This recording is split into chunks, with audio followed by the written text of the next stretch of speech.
शास्त्रों में कहा है कि जो सामूहिक बैठ करके पूजा करते हैं उनको सामूहिक पुण्य की प्राप्ति हुआ करती है। तुम पढ़ते हो शास्त्रों में, पूजाओं में कि सम्मेद शिखर की अमुक टोक से इतने मुनियों को मोक्ष हुआ है, हजारों लाखों मुनि मोक्ष गए। एक बात ध्यान रखना, यदि पवित्र भाव से भगवान की पूजा अर्चना देव शास्त्र गुरु की आपने कर ली तो मैं विश्वास दिलाता हूं जब भी पुण्य मिलेगा तो तुमको सामूहिक पुण्य का फल प्राप्त होगा। हो सकता है इस जन्म में नहीं, अगले जन्म में, अगले नहीं, कभी ना कभी यदि आप सबने साथ से पुण्य का बंद कर लिया तो जहां से हम लोग मोक्ष जाएं वहीं से तुम लोग भी साथ साथ निर्वाण को प्राप्त। सामूहिक पुण्य है, ये छोटा मोटा नहीं है। मंदिर में बैठ के पूजा करना अलग चीज है, तो समूह रूप में पूजा करना अलग चीज हुआ करती है। तुम देखते नहीं, एक बस जाती है, बस में कहां कहां के यात्री बैठते हैं। कोई अजमेर का बैठता है, कोई जयपुर का बैठता है, कोई उदयपुर का बैठता है, कोई नसीराबाद का, कोई किशनगढ़ का बैठ जाता है।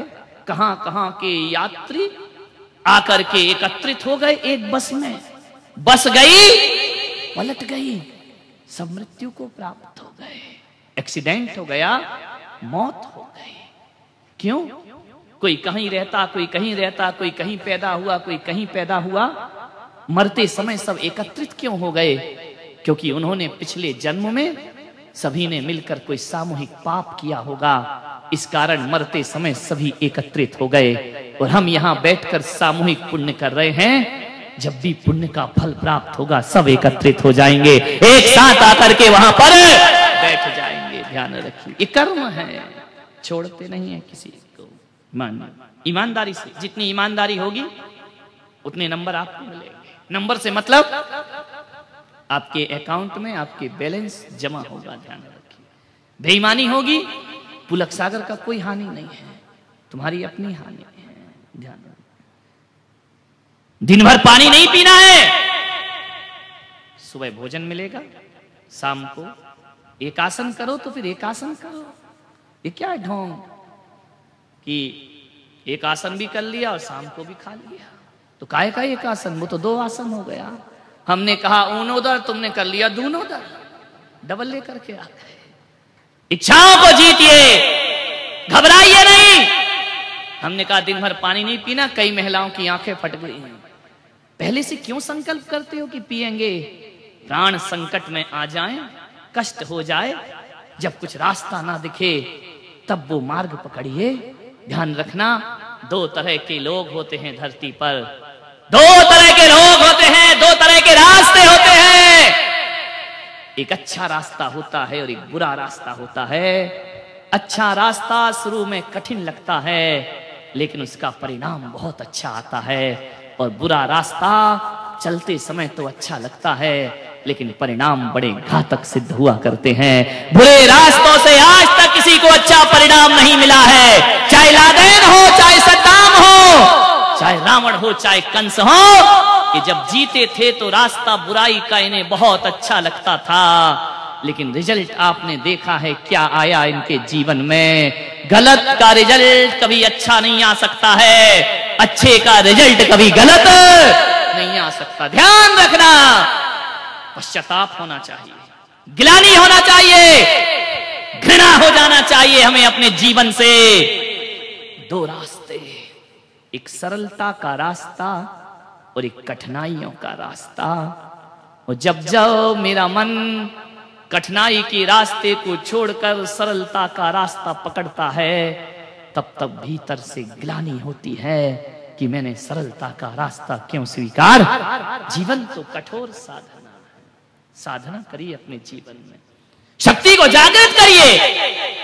आप कहेंगे हमारी शक्ति नहीं है, जगाओ शक्ति को, जगाओगे तब जागृत होगी। पहले से हार मानकर बैठ जाओगे कुछ भी जीवन में हासिल नहीं हो पाएगा। प्यास लगी है, रोको, निर्जरा होगी, कर्म का क्षय होगा। और जब प्यास लगे तो एक काम करना, सारे शिविरार्थी किसी और को नहीं, पुलक सागर को याद कर लेना। तुम तो एक टाइम भोजन करके केवल बैठे हो, मैं तो एक टाइम भोजन करके अब 3-3 4-4 टाइम बोलूंगा, कंठ भी सूखता होगा। मैं तुम्हारे जैसे में आते हुए तो बोलता नहीं है, शेर जैसा दहाड़ता हूं, ध्यान रखिए। लेकिन ध्यान रखना, प्यास लगे अपने संतों को याद करो, भूख लगे संतों को याद करो, बाहर निकलने में शर्म लगे सफेद कपड़ों में तो मुझे याद करना। तुम्हारे पास तो धोती है, मेरे पास तो लंगोटी भी नहीं है मेरे भाई, ध्यान रखना। कैसे जीवन की साधना, किस जिनेंद्र को पूजते हैं? अपरिग्रह में जीने वाले भगवान। ध्यान साधना करो, तुम्हारा भला होगा, तुम्हारा पुण्य जगेगा। आत्मशक्ति को पहचानो, अनंत शक्तियां तुम्हारी आत्मा के भीतर मौजूद है। जो तपस्या करेगा उसकी शक्ति जागृत हो जाएगी। अधिक से अधिक मौन रहने का प्रयास करो। क्या रखा है बकवास में, क्या रखा है बोलने में, राग देश भरी बातें, क्या रखा है इस जीवन में? क्या था, क्या लाए हो, क्या लेकर के जाओगे? एक बात याद रखना, आज ये धर्म तुम्हें सुहाता नहीं है, लेकिन जब मृत्यु होगी ना शरीर साथ जाएगा, ना रुपया साथ जाएगा, ना पैसा साथ जाएगा, जाएगा इंसान तो तेरा धर्म तेरे साथ जाएगा। ध्यान रखिए, धर्मात्मा बनो, अपनी अपनी ईमानदारी से धर्मात्मा बनो। एक दूसरे के देख करके मत बनिए।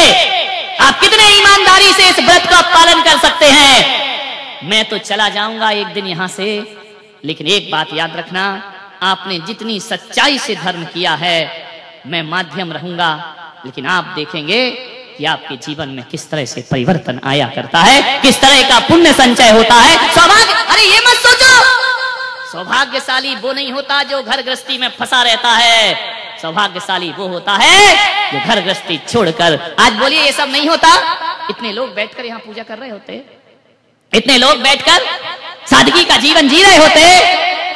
जियो 10 दिन बस, मन में थोड़ी सी भी आकुलता आए, बस 10 दिन ध्यान रखना, ये 10 दिन जीवन में जी लिए तो जीवन का उद्धार हो जाएगा। ये तो बाहर की साधना है, भीतर की भी साधना होती है। अभी भोजन करने जाओ, मौन से करते। मुनि महाराज कैसे करते हैं भोजन? मौन से। नमक ना हो कोई बात नहीं, स्वाद ना हो कोई बात नहीं, एक दिन की तो बात, ये नहीं कि अभी तो मौन दिया महाराज ने, उठ जाऊं फिर बताता हूं मैं तुमको। नहीं, कोई इशारे नहीं। लगना चाहिए आपकी भोजनशाला ऐसी ना लगे कि किसी शादी बारात में तुम लोग आए हो, ऐसा लगे जैसे किसी यारिका और महाराज के आहार हो रहे हो। ध्यान रखिए, इतना पवित्र जीवन। एक दिन 10 दिन तो साधना करो जीवन, बिल्कुल पवित्र भोजन, मौन पूर्वक भोजन, जो परोसा जाए ग्रहण कर लीजिए। शिकायत नहीं, बाद में भी शिकायत नहीं, शांति से साधना। जितना जितना मैं साधना में उतरूंगा उतना उतना जीवन का आनंद होगा। क्या चाहिए इससे तुमको? ना धन ना दौलत, कुछ नहीं चाहिए। हे भगवान, इन 10 दिनों में कपड़े उतरे या ना उतरे, तुम्हारे ईश्वर उतर जाए हृदय में तो 10 लक्षण मनाना सार्थक और सफल हो जाए। क्या चाहिए? तुमने पा लिया सब कुछ, और क्या पाना है? पाना नहीं जीवन को, बदलना है साधना। पाना नहीं जीवन को, बदलना है साधना। धुएं सा जीवन मौत है, धुएं सा जीवन मौत है, जलना है साधना। पाना नहीं जीवन को, बदलना है साधना। मुड़ मुड़ाना बहुत सरल है, मन मुंडन आसान नहीं। मुड़ मुड़ाना बहुत सरल है, मन मुंडन आसान नहीं। व्यर्थ भभूत लगाना तन पर, गर भीतर का ज्ञान नहीं। पर की पीड़ा में मौसा, पर की पीड़ा में मौसा पिघलना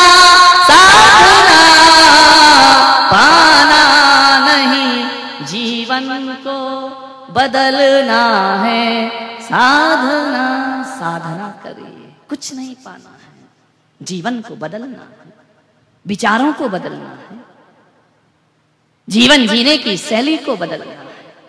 10 दिन में अपने आप को बदल के रखिए। संकल्प हो जाना चाहिए कि 10 दिन में मैं बदल के रहूंगा। 10 दिन के बाद जब घर जाओ तो आपके घर के लोग कहें कि बदले बदले मेरे सरकार नजर आते हैं। ध्यान रखिए, बदल लीजिए जिंदगी। बहुत तो जी लिया, क्या मिला इस जिंदगी से? अंधेरों में जी रहे हो, नादानी कर रहे हो। अंधेरों में जीने वाला आदमी अंधेरों को डंडे मार रहा है। एक अंधेरे कमरे में बैठकर हाथ में लाठी लेकर अंधेरे को पीट रहा है। बोलो मेरे भाई, अंधेरों को पीटने से कोई अंधेरा भागता है क्या? अंधेरों को कोसने से अंधेरा नहीं भागता है, अंधेरे को गाली देने से अंधेरा नहीं भागता है। ऐसा होगा कि मारते भी रहोगे अंधेरों को, लकड़ी भी टूट जाएगी, अंधेरा भी ना मिटेगा। ध्यान रखिए, अंधेरों को मिटाने के लिए अंधेरों को डंडे से मारने की जरूरत नहीं है। 1000 वर्षों का अंधेरा हो, 1000 दिए जलाने की जरूरत नहीं होती है। अंधेरा कितना भी पुराना क्यों ना हो, एक दिया जला दो, हजारों वर्ष पुराना अंधेरा भाग जाया करता है। ध्यान रखिए, अंधेरों को कोसो मत, पापों को कोसो मत। एक आस्था और पुण्य का दिया जला लीजिए, अंधेरे को भागने में कोई समय नहीं लगेगा। एक दिया काफी है, एक संकल्प काफी है, एक साधना काफी है। जन्म जन्म के अंधेरे मिटा दिए जाते हैं। ध्यान रखिए, कब मिटाओगे? जब 2 पैर की जगह, जब 2 हाथ की जगह 2 पैर और लग जाएंगे तब मिटाओगे। कब करोगे धर्म की यात्रा? जब 2 सींग लग जाएंगे तब करोगे, और मूंछ हटकर पूंछ लग जाएगी तब करोगे धर्म। अभी करना है, इसी वक्त करना है। मानव का जन्म केवल भगवान को पूजने के लिए नहीं मिला है, भगवान बनने के लिए मानव का जन्म प्राप्त हुआ है। ध्यान रखिए, बनना है भगवान। ऐसी पूजा करो कि पूजा करते करते हम ही पूज्य हो जाएं। जिस दिन हम पूज्य हो जाते हैं उस दिन पूजा की जरूरत नहीं पड़ती, दुनिया हमारी पूजा करना प्रारंभ कर दिया करती। साधना में जीवन ढाल। क्या होगा? घर जाओगे, कपड़े चेंज कर लिए, असंयम का जीवन जिया, कुछ मतलब नहीं। ध्यान रखना, याते तो कागा भलो भीतर बाहर एक। ऐसे मत बनना कि बाहर से बगुला भीतर से कौवा, भीतर से मन काला। नहीं, पवित्रता आपके जीवन का उद्धार होगा। कसायों को जीतिए, उत्तम क्षमा का धर्म है। क्रोध ने कब सुख दिया है जीवन को? क्रोध ने कब आनंद दिया है जीवन को? क्रोध बेहोशी से आता है, पश्चाताप पे खत्म हो जाया करता है। क्रोध की परिणति पश्चाताप है। सिवा पछतावे के कुछ नहीं मिलता इस क्रोध से, सिवा नुकसान के कुछ नहीं मिलता है। आज संकल्प करना कि शाम तक हम क्रोध नहीं करेंगे। ध्यान रखिए, कैसी भी परिस्थिति आ जाए शांति से जीने का प्रयास करें। कोई बात नहीं है, आहार करिए, भोजन करिए, समय है, फ्री है, यहाँ आकर शांति से बैठ जाओ। इस शांति का तपोवन बना दीजिए, इसे शांति वन बना दीजिए। किसी से मत बोलिए,